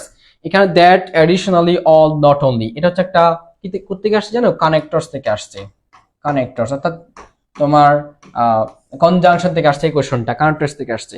So আমরা জানি কিছু কোরিলেটিভ কনজাংশন রয়েছে, correlative, কো RELATIVS, correlatives, এগুলো কি কি, not only dot dot but also, both dot dot and, neither dot dot nor, either dot dot or, এগুলো হচ্ছে correlatives or correlative conjunction। এগুলো সবসময় জোড়ায় জোড়ায় বসে। কিভাবে বসে, জোড়ায় জোড়ায়, একটাকে ছাড়া অন্যটা যায় না। যেমন নট অনলি ছাড়া বাট অলসো আসবে না, আর বাট অলসো ছাড়া নট অনলি না, নিদার ছাড়া নর আসে না, নর ছাড়া নিদার আসবে না, ইদার ছাড়া অর আসে না, এভাবে। সো এখন এই সেন্টেন্সে দেখো তো একটা অংশে গিয়ে বাট অলসো রয়েছে, বাট অলসো। সো এই বাট অলসো থাকার জন্য আগে কোথাও নট অনলি লাগবে কিনা, অবশ্যই লাগবে। সো আমার আনসার কোনটা হবে, not only dot dot but also. এটা পারার কথা সবার, তোমরা এইচএস তে পড়ে আসছো। সেটা কি হবে, not only the features of cars but also, এই বাট অলসোর জন্য কি হবে এখানে, নট অনলি। অ্যান্সার হবে কোনটা, জি নাম্বারটা। আমরা পরে কোশ্চেন যাব, question 9। Ivanka speaks English fluently dash she knows French. Ivanka speaks, Ivanka বলে ইংলিশ, ইংরেজি, ফ্লুয়েন্টলি, মানে সে খুব দ্রুত ইংরেজি বলতে পারে, ফ্লুয়েন্টলি ইংরেজি বলতে পারে। she knows French, সে কি জানে, ফরাসি ভাষাও জানে। আচ্ছা, আমরা জানি এটাও একটা কানেক্টরস থেকে আসছে, তোমরা কানেক্টরস পড়ছো অবশ্যই এইচএসসি তে, কানেক্টরস সি কানেক্টরস। হ্যাঁ, আমরা জানি এখানে হাউএভার কেন ব্যবহৃত হয়, কেউ কি জানো, হচ্ছে বিপরীত ধর্মী, বিপরীত, বিপরীত ক্লজ, বিপরীতার্থক ক্লজ যুক্ত করার জন্য কি বসে, হাউএভার বসে, মানে একটা অপরটার বিপরীত, যাই হোক এরকম একটা অর্থ বসে। এরপরে মোরওভার, এটা হচ্ছে সমজাতীয়, সমজাতীয় ক্লজ যুক্ত করে, সমজাতীয় ক্লজ যুক্ত, বাট এটা হচ্ছে কি বিপরীতমুখী ক্লজ যুক্ত করে, বিপরীতমুখী। আর বিকজ কারণ বোঝায়, কি বোঝায়, কারণ। তাহলে এখানে তোমরা ইজিলি বুঝতে পারতেছো কোনটা হবে, ইভাঙ্কা ইংরেজি ফ্লুয়েন্টলি বলতে পারে, সে ফরাসিও জানে। এখানে এটা সমমুখী হচ্ছে, বিপরীতমুখী না।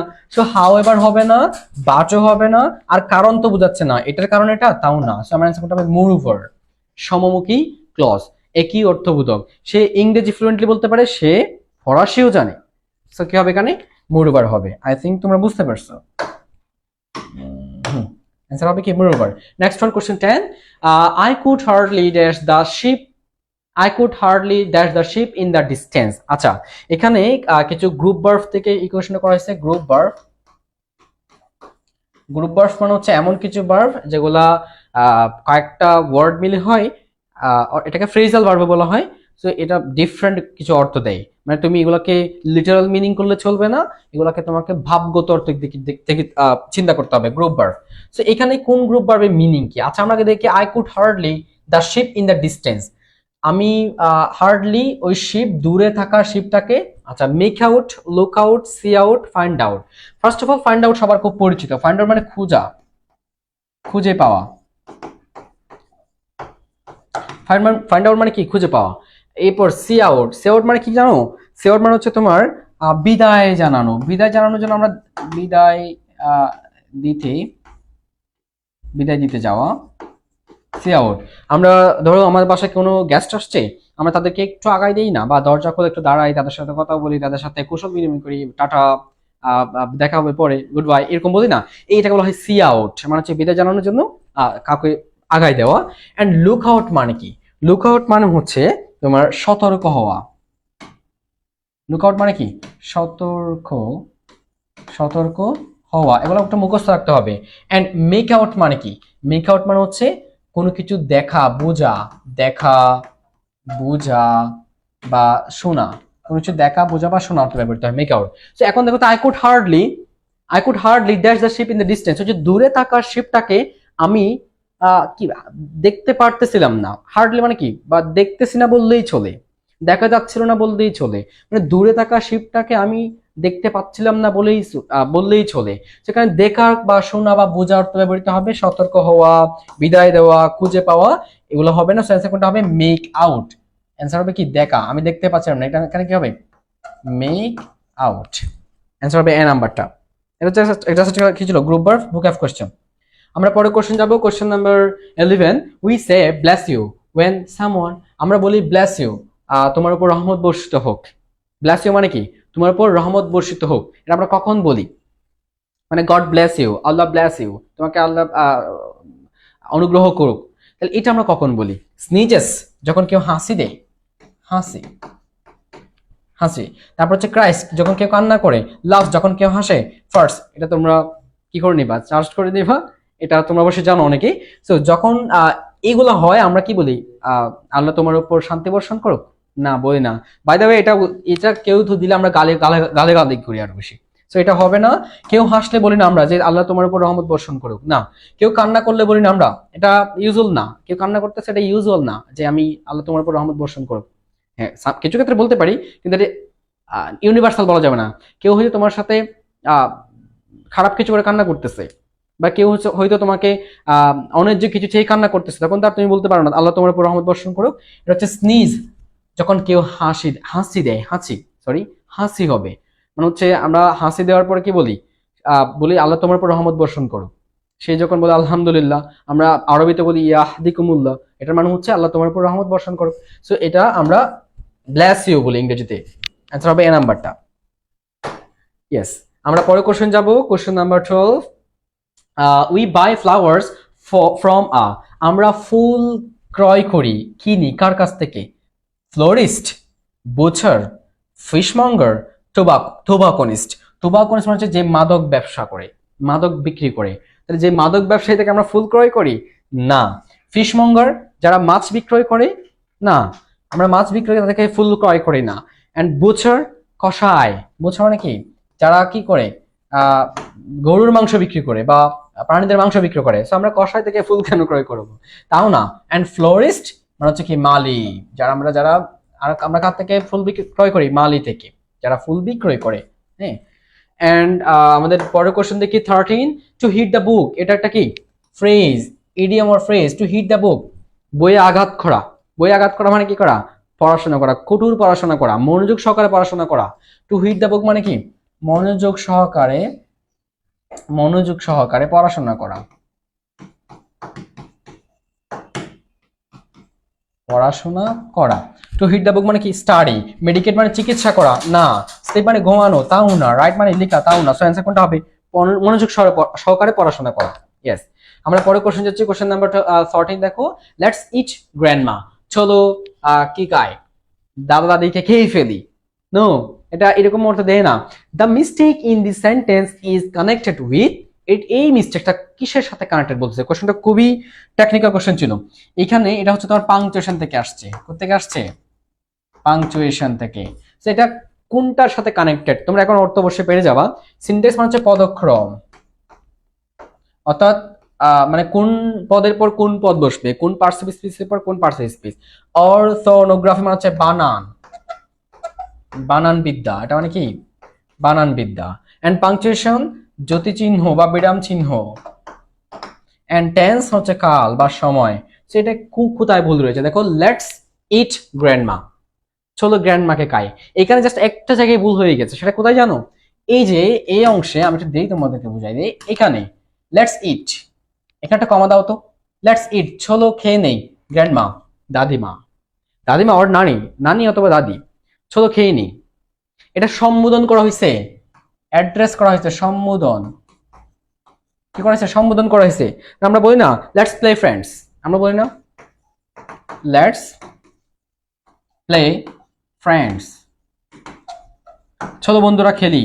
তো এই যে লেটস প্লে ফ্রেন্ডস, এখানে কমা রয়েছে না সম্বোধন করার অর্থে, এখানে হবে লেটস ইট, চলো খেয়ে নেই, গ্র্যান্ডমা দাদিমা চলো খেয়ে নেই, বা নানি চলো খেয়ে নেই।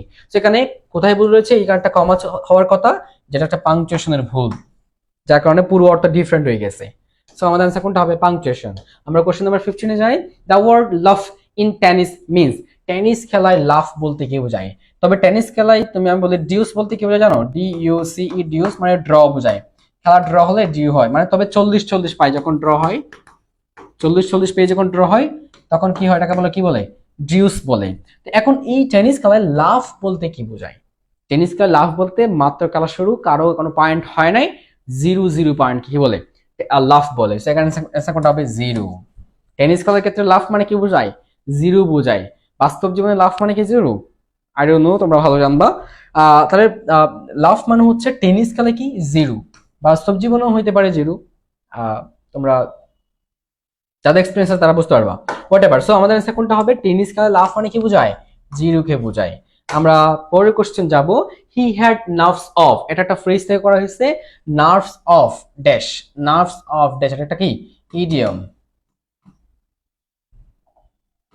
IDIOM, ইডিয়ম, এটা ইডিয়ম থেকে করা হয়েছে। Nerves of aluminium, copper, sulphur, steel, answer হবে স্টিল। এটা মুখস্থ বিদ্যা, এখানে কোনো কিছু বোঝানোর কিছু নাই। Nerves of steel, nerves of steel মানে হচ্ছে খুবই শক্তিশালী, মানে হচ্ছে নির্ভীক। নার্ভস অফ স্টিল মানে কি, সাহসী ও নির্ভীক, সাহসী ও নির্ভীক মানুষ কি বলে, nerves of steel. Nerves of steel. আর আমি যদি বলি I have nerves of steel, আমার অনেক সাহস, অনেক কি রয়েছে, সাহস রয়েছে, এরূপ ক্ষেত্রে কি বলি, নার্ভস অফ স্টিল বলা হয়। এটা একটা ফিক্সড ফ্রেজ। তো নার্ভস অফ স্টিল মানে কি, সাহসী বা অকুতোভয়, নির্ভীক। অ্যান্সার হবে স্টিল।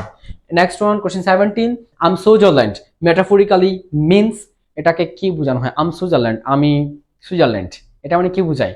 আচ্ছা, আম সুইজারল্যান্ডের মিনিং হচ্ছে কি দেখো, টু বি নিউট্রাল, নিরপেক্ষ হওয়া। নিউট্রাল মানে কি, নিরপেক্ষ, নিরপেক্ষ। বেলিজারেন্ট, বেলিজারেন্ট মানে হচ্ছে কি, যুদ্ধবাজ, যুদ্ধবাজ। হ্যাঁ, এন্ড বেনেভোলেন্ট মানে দয়ালু। তারপর প্যাসিফিস্ট মানে হচ্ছে শান্তিবাদী, শান্তিবাদী। এখন কোনটা হবে, আম সুইজারল্যান্ড মানে, তোমরা এটা মনে করতে পারো সুইজারল্যান্ড খুব শান্তিপ্রিয় একটা দেশ, বা অনেক শান্তি অনেক দারুণ একটা দেশ, তাই হয়তো প্যাসিফিস্ট হতে পারে, শান্তিবাদী হতে পারে, বাট না। এটা আসছে অ্যাকচুয়ালি, এটা একটা ঐতিহাসিক হিস্ট্রিক্যাল একটা ইডিয়াম বলা যায়, হিস্ট্রিক্যাল একটা ইডিয়াম। কারণ সুইজারল্যান্ড হচ্ছে এমন একটা দেশ যারা বিশ্বযুদ্ধ বলো, গাজা, ফিলিস্তিন, তারপর ইসরায়েল, ইরান, USA, যতগুলা পৃথিবীতে যুদ্ধ হয়, এরা হাও বলে না, নাও বলে না, কারো কোনো পক্ষে নেয় না, নিরপেক্ষ, একদম চুপচাপ থাকে সুইজারল্যান্ড। এটা হিস্ট্রিক্যাল একটা ইডিয়াম। কেন? সুইজারল্যান্ড হচ্ছে এটা নিরপেক্ষ থাকে, এরা অলওয়েজ কি থাকে, দুনিয়াতে কি করতেছে, কারা কে কাকে মারতেছে, এগুলো নিয়ে তাদের মাথাতে নেই, তারা তাদের শান্তি নিয়ে বেঁচে থাকে।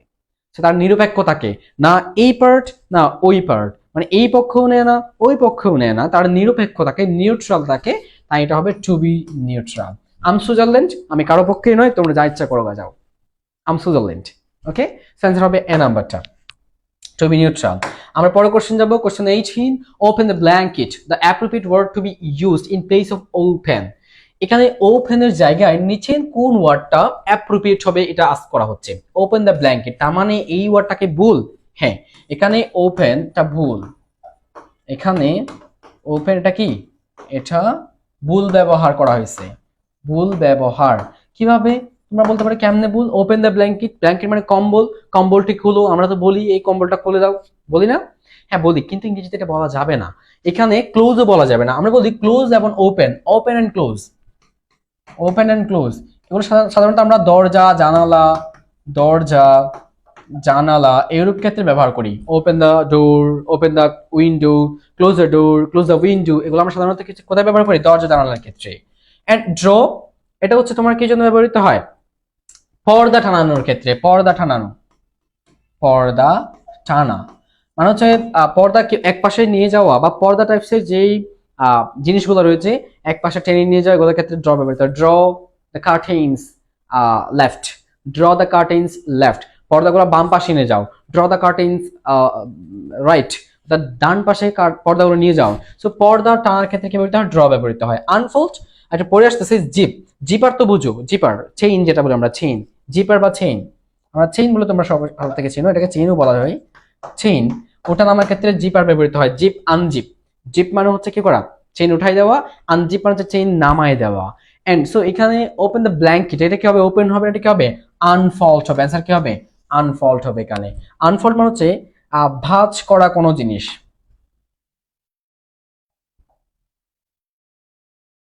ভাঁজ, আহা, বর্গীয় জ, ভাঁজ, ভাঁজ কোলা। তাহলে ভাঁজ করে রাখা কোনো জিনিস, ভাঁজ করে রাখা কোনো জিনিস, এটা একটা বইয়ের পাতা হতে পারে, কম্বল হতে পারে, কোনো কাপড় হতে পারে। ভাঁজ করা, ভাঁজ খোলাকে কি বলা হয়? Fold and unfold. ফোল্ড করা মানে হচ্ছে ভাঁজ করা, আনফোল্ড মানে হচ্ছে ভাঁজ খোলা। সো আনফোল্ড দ্য ব্ল্যাঙ্কেট, আমরা কম্বল ভাঁজ করে রাখি না, সেখানে কি হবে? Unfold the blanket. খুব টেকনিক্যাল একটা কোশ্চেন ছিল। Next one, question 19, watch out in plain English means. সাধারণ বা ব্যবহারিক ইংলিশের ক্ষেত্রে ওয়াচ আউট মানে কি বোঝায়? ওয়াচ আউট মানে হচ্ছে কেয়ারফুল হওয়া, হ্যাঁ, ইগনোর করা, কেয়ারলেস, নির্দয় বা নিষ্ঠুর আর কি, নিষ্ঠুর। তারপর হচ্ছে বি বুলস মানে হচ্ছে সাহসী হওয়া, এটা বি মানে কি? সাহসী, নিষ্ঠুর। সো ইগনোর মানে হচ্ছে অবজ্ঞা করা, এখানে বি কেয়ারফুল। ওয়াচ আউট মানে কি হওয়া? ওয়াচ আউট মানে সতর্কতার সাথে দেখো, ওয়াচ আউট হিয়ার বা ওয়াচ আউট মি, আমাকে সতর্কতার সাথে খেয়াল করো, দেখো। এক্ষেত্রে ওয়াচ আউট ব্যবহৃত হয় বি কেয়ারফুল অর্থে। এন্ড নেক্সট ওয়ান, পরের কোশ্চেন হচ্ছে গিভিং আনডিউ ফেভার। গিভিং দেওয়া, আনডিউ মানে হচ্ছে অন্যায্য, অন্যায্য, অন্যায্য। ফেভার মানে হচ্ছে কি দেওয়া? সুবিধা দেওয়া। ফেভার মানে কি? সুবিধা, কাউকে ন্যায্য সুবিধা দেওয়া। To one's kith and kin, kith and kin মানে হচ্ছে কি? আত্মীয়, আত্মীয়। তাহলে কেউ যখন তার আত্মীয়কে অন্যায্য সুবিধা প্রদান করে, অ্যাডভান্টেজ দেয়, সেটাকে কি বলে? তাহলে আত্মীয়দেরকে নিয়ে আসা, আত্মীয়দেরকে বেশি দেখা, বা কোন একটা জব, সেখানে তুমি তোমার আত্মীয় দেখে দেখে ঢুকাচ্ছ, এটাকে কি বলে? স্বজন প্রীতি বলে না? স্বজন প্রীতি, স্বজনদের প্রতি ভালোবাসা, স্বজনদের প্রতি প্রীতি, যেটাকে স্বজন প্রীতি বলে। ইংরেজিতে এটাকে কি বলে? ইংরেজিতে বলে নেপোটিজম। স্বজন প্রীতি, স্বজন প্রীতি, সেটাকে কি বলে? স্বজন প্রীতি বলে, যেটাকে গিভিং আনডিউ ফেভার, অন্যায্য সুবিধা দেওয়া। টু ওয়ান্স কিথ অ্যান্ড কিন, কেউ একজনের আত্মীয় স্বজনকে, এটাকে কি বলে? নেপোটিজম। মেরিটোক্রেসি মানে কি জানো? মেরিটোক্রেসি মানে হচ্ছে মেধা, মেধার উপর ভিত্তি করে কি দেওয়া? ন্যায্যতা দেওয়া। এরপর ট্রান্সপারেন্সি, তোমরা জানো স্বচ্ছতা, অ্যান্ড ফর্মালিজম আনুষ্ঠানিকতা। সো অ্যান্সার কোনটা হবে? নেপোটিজম। আমরা পরে কোশ্চেন যাব, question number 21, which of the following pairs is similar to the analogy of printer? তোমরা অবশ্যই জানো অ্যানালজি কিভাবে করতে হয়। অ্যানালজি মানে হচ্ছে সদৃশ বা বিসদৃশ বুঝতে হয়। দুইটা স্টেপে করতে হবে। প্রথমে এদের অর্থ বের করতে হবে, তারপর একটা সম্পর্ক তৈরি করতে হবে। আমরা অর্থ বের কি? প্রিন্টার মানে যে প্রিন্ট করে, এটা একটা মেশিন। এন্ড টোনার, টোনার হচ্ছে রং, প্রিন্টারের ভিতরে যে রংটা কাজ করে, মানে হচ্ছে যে রংটা টাইপিং এর কাজ করে, লিখার কাজ করে। তাহলে আমরা একটা সম্পর্ক তৈরি করি। প্রিন্টার, টোনার ছাড়া প্রিন্টার চলে না, অর্থাৎ টোনার ছাড়া কি চলে না? প্রিন্টার চলে না, মানে হচ্ছে টোনার ছাড়া প্রিন্টার চলে না, এই পাশ থেকে এই পাশে। এখন দেখি ইরেজার ছাড়া পেন্সিল চলে না? চলে তো, এটা হচ্ছে না। বাস ছাড়া স্কুল চলে না? তাও না। চ্যাপ্টার ছাড়া বুক চলতে পারে না? অবশ্যই পারে, একটা বই কোনো চ্যাপ্টার না থাকতে পারে, এটাও না। ইঙ্ক ছাড়া পেন চলে না? ইয়েস, ইঙ্ক ছাড়া তো কলম চলতে পারে না। তাহলে আমাদের কোনটা হবে? ডি নাম্বারটা। আমি আরেকবার বুঝে দিচ্ছি। অ্যানালজি করার ক্ষেত্রে দুইটা স্টেপ, অর্থ বের করব, একটা সম্পর্ক ক্রিয়েট করব, ওই সম্পর্কটা নিচে কোথায় মিল রয়েছে সেটা হবে আমার অ্যান্সার। তো দেখো, প্রিন্টার, টোনার, প্রিন্টার হচ্ছে যে প্রিন্ট করে, টোনার হচ্ছে প্রিন্টারের ভিতরে যে রঙের বক্সটা রয়েছে, এটাকে বলে টোনার। তো টোনার ছাড়া প্রিন্টার চলতে পারে না, কারণ টোনার ছাড়া প্রিন্টার দিয়ে করবাটা কি? ওই তো আর ছাপাইতে পারতেছে না, হ্যাঁ। সো টোনার ছাড়া প্রিন্টার চলে না। ইরেজার ছাড়া পেন্সিল চলে না? অবশ্যই চলতে পারে। বাস ছাড়া স্কুল মোটেও তো মিলে না। চ্যাপ্টার ছাড়া বুক হতেই পারে। ইঙ্ক ছাড়া পেন্সিল, ইঙ্ক মানে কালি, ইঙ্ক মানে কি? কালি, কলমের কালি। সো কালি ছাড়া তার পেনের কোনো মূল্য হয় না বা চলে না। সো আমার অ্যান্সার কোনটা হবে? ডি নাম্বারটা। ইয়েস। আমরা পরে কোশ্চেন যাব, question number 22, the correct passive form of do not close the door is. এই যে ডু নট ক্লোজ দ্য ডোর, এটা একটা ভয়েস থেকে আসছে, এটা প্যাসিভ ফর্ম কি জিজ্ঞেস করছে? ভিওয়াইসি, ভয়েস। তোমরা এইচএসসি তে করে আসছো। ভয়েস হচ্ছে আমরা জানি ইম্পারেটিভ সেন্টেন্স, এটা কি সেন্টেন্স? Imperative sentence. ইম্পারেটিভ সেন্টেন্সের ভয়েস চেঞ্জের ক্ষেত্রে প্রথমে কি করতে হয়, এক নাম্বার হচ্ছে ল্যাট আনতে হয় শুরুতে, দুই নাম্বার কাজ হচ্ছে বস্তুবাচক অবজেক্টকে নিয়ে আসতে হয়, বস্তুবাচক অবজেক্ট আনতে হয়, তিন নাম্বার হচ্ছে বি প্লাস বি থ্রি আনতে হবে, এন্ড চার নাম্বার হচ্ছে প্রেপোজিশন আনতে হয়, প্রেপোজিশন, পাঁচ নাম্বার হচ্ছে ব্যক্তিবাচক অবজেক্ট আনতে হয়, ব্যক্তিবাচক অবজেক্ট আনতে হয়। এই পাঁচটা কাজ ধাপে ধাপে করতে পারলে একটা অ্যাক্টিভ সেন্টেন্সকে ইম্পারেটিভ, অর্থাৎ ইম্পারেটিভ অ্যাক্টিভ সেন্টেন্সকে প্যাসিভে নিয়ে যেতে পারবা তুমি। সেটা একটা ইম্পারেটিভ সেন্টেন্স, আমরা অবশ্যই বুঝতে পারতেছি সেটা, কারণ ভার্ব বেস ফর্ম দিয়ে শুরু হয়েছে। এখন আমরা একটা একটা কাজ করি, প্রথমে কি করতে হবে, লেট আনতে হবে, লেট, এটা নাই, এটা বাদ যাবে, লেট আছে আছে আছে, হ্যাঁ। এরপর হচ্ছে লেট যেহেতু নাই বাদ গেল, এরপর কাজ কি, বস্তুবাচক অবজেক্ট। এখন এই সেন্টেন্সে object K, do not close, বন্ধ করো না দা ডোর, এই দা ডোর হচ্ছে কি অবজেক্ট, এটা, এবং এই দা ডোর কি বস্তু বোঝায় না, হ্যাঁ বস্তুবাচক অবজেক্ট। এবং এরপর আমাদের দ্বিতীয় কাজ কি, বস্তুবাচক অবজেক্টকে নিয়ে আসা। এখন লেট নট, এখন কেন লেট নট আসবে, এই নট থাকার কারণে লেটের পর নট চলে আসবে, লেটের পর যেহেতু নট দেয় নাই, অনেক পরে চলে গেছে, এটাও বাদ যাবে। ওকে, এরপর এটা লেট নট ঠিক আছে। এখন আমার হাতে আছে বি এবং ডি, তাহলে আমরা আনলাম। এখন বস্তুবাচক অবজেক্ট আনতে হবে, the door, let not the door, the door. এরপর কাজ কি, be plus V three, be closed, be plus V three, ক্লোজের বি থ্রি, এন্ড এখানে বি আসা নাই, সো এটাও বাদ যাবে, অ্যান্সার হবে বি নাম্বারটা, late not the door be closed. এই ধাপগুলো ফলো করলে হয়ে যায়, কিন্তু এই ধাপগুলো ফলো করলে হয়ে যায়, late not the door be closed. Okay, so আমরা পরের কোশ্চেন যাব, question number 23, identify the correct sentence, সঠিক সেন্টেন্সটি বাছাই করো। এটা হচ্ছে কোশ্চেনগুলো একটা খুব ট্রিকি হয়, তোমাকে অনেকগুলো গ্রামার একসাথে নিয়ে কাজ করতে হবে। ইন দ্য অ্যাক্সিডেন্ট,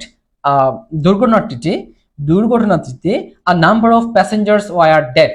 আচ্ছা, a number of passengers were dead, আমি এটাকে আপাতত রাখলাম।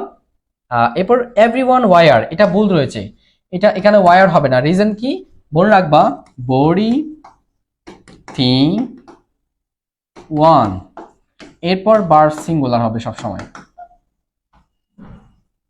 সিঙ্গুলার হবে। কি কি বললাম, বডি, বডি মানে কি, everybody, somebody, anybody, nobody, thing, everything, something, anything, nothing, one, everyone, someone, anyone, no one. এই সবগুলো যখন সাবজেক্টের জায়গায় বসে ভার্ব সবসময় সিঙ্গুলার হয়, এভরিওয়ান বসছে, এটা প্লুরাল হয়ে গেছে, এটা বাদ যাবে। The interviewer, the interviewer asked a number of question. আচ্ছা, এখানে এটা আমি একটু পরে আসতেছি। Each of the boys are suffering from corona virus. আচ্ছা, এখানে ভুল হচ্ছে, ইচ অফ দিয়ে যখন কোন সেন্টেন্স শুরু হয়, each of, every of, many a, many an, neither, neither of, either of, neither of. আমি বলি each of, every of, either of, neither of, many a, many an. I repeat, each of, every of, either of, neither of, many a, many an. এগুলো যখন কোনো সেন্টেন্সে শুরু থাকবে তখন ভার্বটা singular করতে হয়, এখানে প্লুরাল, সো এটাও ভুল। এখন আমার হাতে অপশন দুইটা, এ এবং C. A number of passengers were dead, আগে বলি the interview were a number of questions, মনে রাখবা a number of এর ক্ষেত্রে the number of, দুইটা স্ট্রাকচার দিচ্ছি, the number of plus noun plural and noun plural, the number of এর পর noun plural এবং কি হয়, verb singular হয়। কিন্তু a number of এর পরে নাম্বার অফ এর পরে নাউন ও প্লুরাল এন্ড ভার্ব কি হয়, প্লুরাল হয়। খুব সুন্দর করে মনে রাখতে পারো, the number of plus noun plural verb singular, কিন্তু আ নাম্বার অফ এর ক্ষেত্রে নাউন ও প্লুরাল ভার্ব প্লুরাল। এখন দেখো তো, আ নাম্বার অফ নাউন প্লুরাল হতে হয় না, কোশ্চেনস হওয়ার কথা ছিল, এই জন্য এটা ভুল। আমার आंसर হবে এ নাম্বারটা, আ নাম্বার অফ এর পরে noun plural verb plural, noun plural, a number of এর পরে নাউনটাও প্লুরাল হতে হবে, ভার্বটাও প্লুরাল হতে হবে, দ্যাটস আমার आंसर কোনটা, এ নাম্বারটা। Yes, in the accidents a number of passengers were, এটাও প্লুরাল, এটাও প্লুরাল। সো আমাদের পরের কোশ্চেন যাব 24, আমরা অলমোস্ট শেষের দিকে চলে আসছি। Select the pairs which is set in opposition, বিপরীত, বিপরীত, যে দুটা শব্দ বিপরীত রয়েছে সেটাকে সিলেক্ট করতে বলা হচ্ছে। স্কলার, প্যাডাগজি, প্যাডাগজি মানে হচ্ছে শিক্ষাবিদ্যা, প্যাডাগজি কি বলে, শিক্ষাবিদ্যা, শিক্ষাবিদ্যা কি বলে, প্যাডাগজি। এখন স্কলার মানে পণ্ডিত, জ্ঞানী, স্কলার মানে কি, জ্ঞানী। আচ্ছা, জ্ঞানী এবং শিক্ষাবিদ্যা প্রায় সমার্থক না, হ্যাঁ সমার্থক হবে না, আমাদের লাগবে কি, বিপরীতার্থক লাগবে, সো এটা হবে না। এরপর হচ্ছে ইরোনিয়াস, ইরোনিয়াস ফল্টি, ইরোনিয়াস মানে হচ্ছে ভুল, এন্ড ফল্ট মানে ত্রুটি। তো একই তো, ভুল এবং ত্রুটি। তো এটা হচ্ছে না, এটা সমার্থক হয়ে যাচ্ছে, আমার লাগবে কি বিপরীতার্থক। এরপর হচ্ছে আমরা যদি হরিবল অ্যাট্রোসাস, হরিবল মানে ভয়ঙ্কর, এন্ড অ্যাট্রোসাস মানে হচ্ছে হিংস্র। হিংস্র আর ভয়ঙ্কর প্রায় সমার্থক বলা যায়, তো এটাও হচ্ছে না। আমার অ্যান্সার সি নাম্বারটা হবে, humid and arid. Humid and arid হচ্ছে কি তাহলে, এই দুইটার মধ্যে আমরা তিনটে শব্দ ভুল পাচ্ছি, আমার অ্যান্সার কোনটা হবে, সি নাম্বারটা। কারণ হিউমিড মানে হচ্ছে কি ভেজা বা আর্দ্র, ভেজা বা কি আর্দ্র, যেখানে একটু ভেজা ভেজা, আর এটা মানে কি শুষ্ক, শুষ্ক। তাহলে ভেজা এবং শুষ্ক একে অপরের বিপরীত, আমারও লাগতেছে বিপরীত, আমার অ্যান্সার কোনটা হবে, সি নাম্বারটা। আমরা পরের কোশ্চেন যাব, question number 25, the antonym of deleterious. Deleterious মানে হচ্ছে কি ক্ষতিকর, ডিলেটেরিয়াস মানে কি ক্ষতিকর, হার্মফুল। সেকেন্ড অ্যান্সার কোনটা হবে, এটার অ্যান্টোনিম বিপরীত শব্দ, বেনিফিশিয়াল মানে কি উপকারী, উপকারী। এরপর হার্মফুল মানে ক্ষতিকর, এটা হবে না কারণ এটা সমার্থক শব্দ হয়ে যাচ্ছে, আমার লাগবে বিপরীত শব্দ। ডিসগাস্টিং মানে বিরক্তকর, বিরক্তিকর, এটাও হবে না। ডেলিশিয়াস মানে সুস্বাদু, কোনোভাবে যায় না, সো অ্যান্সার হবে না, আমার হবে কোনটা, বেনিফিশিয়াল উপকারী, ক্ষতিকরের বিপরীত উপকারী, এ নাম্বার অ্যান্সার হবে। এরপর আমরা যাব 26 question, to meet one's Waterloo means, to meet one's Waterloo. আচ্ছা, ওয়াটারলু হচ্ছে এটা একটা হিস্ট্রিক্যাল ইডিয়ম, মানে ঐতিহাসিকভাবে ব্যবহৃত একটা ইডিয়ম। ওয়াটারলু যুদ্ধ তোমরা অবশ্যই শুনছো, নেপোলিয়ন বোনাপার্টে যে সর্বশেষ যুদ্ধটা হয়েছিল। নেপোলিয়ন বোনাপার্ট অনেকগুলো যুদ্ধ করেছিল, তার মধ্যে 1815 সালে, 1815 সালে এই ওয়াটারলু যুদ্ধে জড়িত হয়েছিল, এবং এটাতে তিনি পরাজিত হয়েছিলেন, তিনি সর্বশেষ পরাজিত হয়েছিলেন। পরাজয়, চূড়ান্ত পরাজয়, অনেকগুলা যুদ্ধ করছে, জিতছে, পরাজয় হয়েছে, কিন্তু সর্বশেষ যুদ্ধ যেটাতে পরাজয় হয়েছে সেটা কোনটা, ওয়াটারলু যুদ্ধে নেপোলিয়ন বোনাপার্ট কি হয়েছিল, পরাজিত হয়েছিল। সো কেউ যখন কোন একটা কাজে সর্বশেষ পরাজয় বহন করে, পরাজয় বরণ করে, তখন এটাকে বলা হয় টু মিট ওয়ান্স ওয়াটারলু। এখানে কি হবে, টু ডাই ফাইটিং না, টু ফেস স্ট্রং অ্যাডভার্সারি মানে কঠিন প্রতিকূলতা কি করা, ফেস করা, তাও না। To meet one's final defeat, হ্যাঁ সর্বশেষ পরাজয় কি করা, মিট করা, এটাই হবে answer. To fulfil a strong desire, তাও হবে না, আমার অ্যান্সার কোনটা হবে, to meet one's final defeat, কারো সর্বশেষ পরাজয় বরণ করা, সর্বশেষ পরাজয় বরণ করা কি বলে, টু মিট ওয়ান্স ওয়াটারলু। কারণ নেপোলিয়ন বোনাপার্ট 1815 সালে সর্বশেষ তার পরাজয়টা বরণ করেছিল। আমাদের অ্যান্সার কোনটা হবে, সি নাম্বারটা। And next one 27, hydrophobia is the fear of. এই ফোবিয়া থেকে প্রায় সময় ডিমের একটা কোশ্চেন হয়। হাইড্রোফোবিয়া মানে কি, পানি দেখে যার ভয় লাগে, অনেক বেশি পানি দেখে যারা ভয় পায়, মনে করে সমুদ্রে গেছে, বেশি পানি দেখলে যার ভয় লাগে, এটা কি বলে, ওয়াটার। হাইড্রোফোবিয়া মানে কার সাথে সংশ্লিষ্ট, ওয়াটারের সাথে। স্নেকস, ডার্কনেস, হাইড্রোজেন বম্বস, না, অ্যান্সার কোনটা হবে, ওয়াটার। হাইড্রোফোবিয়া মানে যারা বেশি পানি দেখলে ভয় পায় তাদের কি বলে, hydrophobic. And 28, identify the part of sentence that contains an error. Neither. আচ্ছা, এই সেন্টেন্সে neither of the আচ্ছা একটু খেয়াল করো,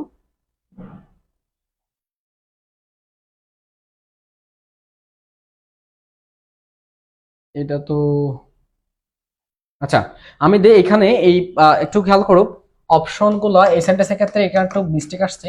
অপশনস গুলো কে সম্পূর্ণ সেন্টেন্স মনে করবা, সম্পূর্ণ সেন্টেন্স মনে করবা। হ্যাঁ, অপশনগুলো সম্পূর্ণ সেন্টেন্স মনে করো, আমি তোমাদের বুঝিয়ে দিচ্ছি এখানে কোথায় বলে দিয়েছে, এটা সম্পূর্ণ সেন্টেন্স। নিদার দ্য বস নর or the employees were present, অর্থাৎ এখান থেকে হবে আর কি, এখান থেকে এখানে, এন্ড এখান থেকে এখানে, এন্ড এখান থেকে এখানে। এখন যে জায়গায় ভুল রয়েছে সেটা আমার অ্যান্সার হবে। কোশ্চেনটা একসাথে ছিল কিন্তু একটু টাইপিং মিস্টেক কারণ আসে নাই, হোয়াট এভার। তো এখানে আমরা দেখি এখানে কোনটা কোথায় বলেছে, নিদার দ্য বস, নিদার সাথে অর হয় নাকি নর হয়, এটা হবে নর, এটা হবে কি নর, নিদার নর। সো আমার ভুল হচ্ছে এটাতে, আমার এটাই অ্যান্সার, এটাই কি অ্যান্সার, কারণ যেটাতে ভুল ওটাই অ্যান্সার হবে। The employees neither the employees নর দ্য, নিদার দ্য বস নর দ্য এমপ্লয়িজ ওয়ার প্রেজেন্ট, এখানে ওয়ার ঠিক রয়েছে কারণ নিদার এবং নরের পরের সাবজেক্ট অনুসারে বারফ হয়, সো দ্য এমপ্লয়িজ প্লুরাল, তাই এটাও প্লুরাল হয়েছে। আশা করি তোমরা বুঝতে পারছো, অ্যান্সার কোনটা হবে, এখানে এটা কি হবে, নর হবে, কারণ নিদার সাথে কি হয়, নিদার সাথে নর হয়। এটা ওয়ার হবে কেন, নরের পরের সাবজেক্ট অনুসারে বারফ হয়। ওকে, নেক্সট ওয়ান, এটা তাহলে এই দিক থেকে মিলাও, নো হোস্ট, এটা এদিকে মিলবে, এটা এদিকে আসে মিলবে, এটা এদিকে আসে মিলবে, পুরোটা সেন্টেন্স করে ফেলি। তো দেখি আমরা এখানে no host and no guest are able to solve the problem. Able এর পর টু প্লাস ভার্ব বেস করার কোনো ভুল নেই। এখানে ভুল কোথায় জানো? এই আর এ ভুল, আমার এটাই হবে অ্যান্সার। এটা যেহেতু ভুল, এটাই কি হবে? অ্যান্সার হবে। কারণ এন্ড দ্বারা যুক্ত দুইটা নাউন যদি নো দ্বারা যুক্ত থাকে তখন সিঙ্গুলার ভার্ব হয়। আই রিপিট, এন্ড দ্বারা যুক্ত দুইটা নাউন যদি দুইটা নাউন যদি নো দ্বারা যুক্ত থাকে তখন এটা কি হয়? সিঙ্গুলার হয়। নো হোস্ট নো গেস্ট, তাহলে এখানে কি হবে? ইজ। এটা কি হবে? ইজ। এটা আর হবে না, ইজ হবে। সো অ্যান্সার হবে এটাই।